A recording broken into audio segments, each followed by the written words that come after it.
Okay, so I feel like I've been having this conversation with people a lot over the last week and a half, maybe a couple of weeks, and it has to do with quitting a job that you're unhappy with and when you should do that or if you should do that.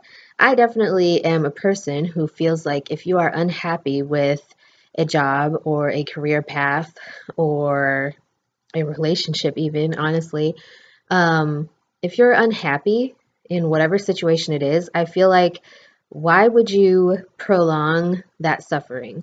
Obviously, with a job, it's a little bit different because people have responsibilities. You have bills to pay, people have families, kids to take care of, responsibilities. So that's a little bit of a different story. However, I do feel like if you are truly unhappy at your job, first of all, you could always talk to your supervisor or your manager or your boss.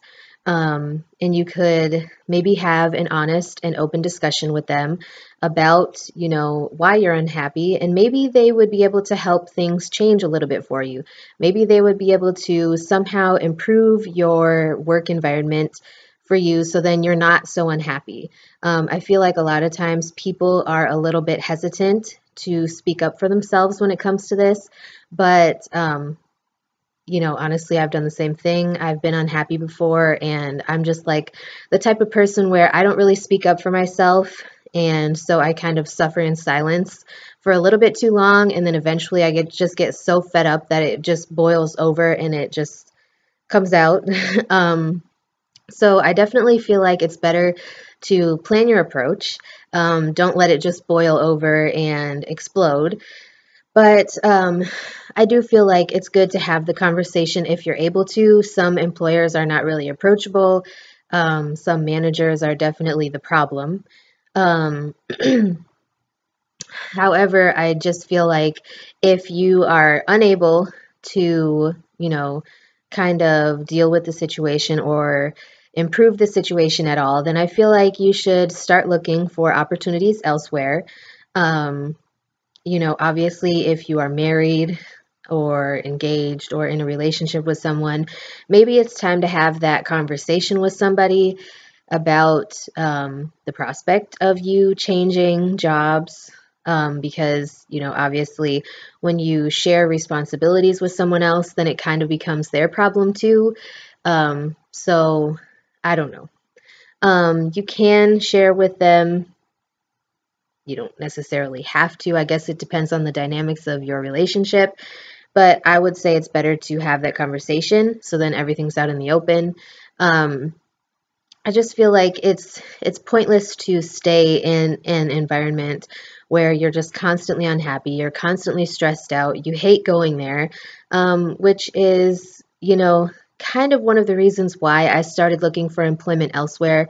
Don't get me wrong, I really liked the people that I worked with at the nursing home who paid for my CNA training, and I really liked the residents there.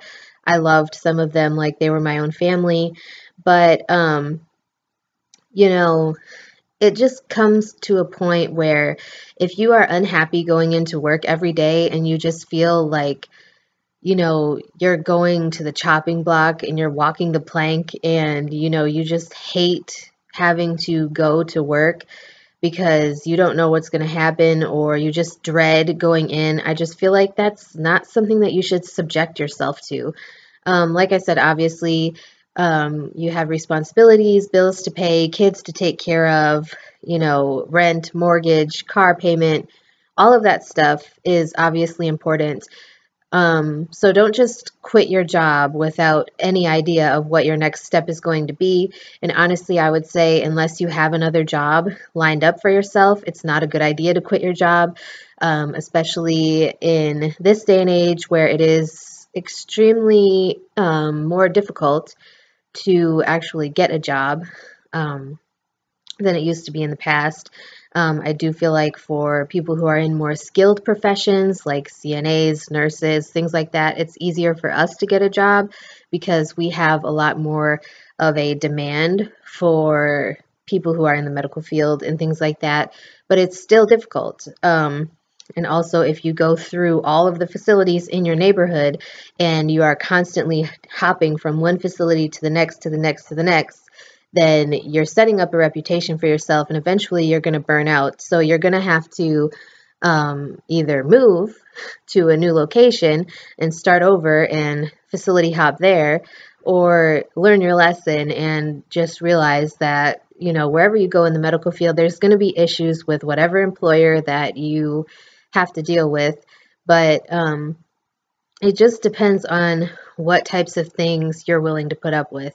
Some people just can't handle certain things, and I feel like, you know, if you're able to find a job that you won't have to do those things, or like if you hate floating and you find a job that you don't float, or you hate drawing blood and you find a job that you don't have to draw blood, something like that, which I highly doubt if you're in a position where part of your scope of practice is that you could have to draw blood, then I highly doubt that you are going to easily find a job like that, because I guarantee you, if that is part of your scope of practice, that those jobs that don't require you to do that are either non-existent or they are going to be snatched up like that. But anyways, I just feel like instead of prolonging your suffering, make sure that you do what's best for you. Obviously, have a game plan if you're going to quit your job. Make sure that you have something else lined up first. Don't just quit with no plan. Don't just quit with nothing else lined up for yourself, no backup plan, nothing, because it's not a good idea and you're going to leave yourself just hanging out to dry. But don't continue to prolong your suffering either. Don't continue forcing yourself to go into the same environment where you hate going into day after day after day. But anyways, that's all I have to say right now. I feel like I've gotten a lot of my emotions out with that one too. But anyways, I will talk to you guys again soon, and I hope you're having a great day.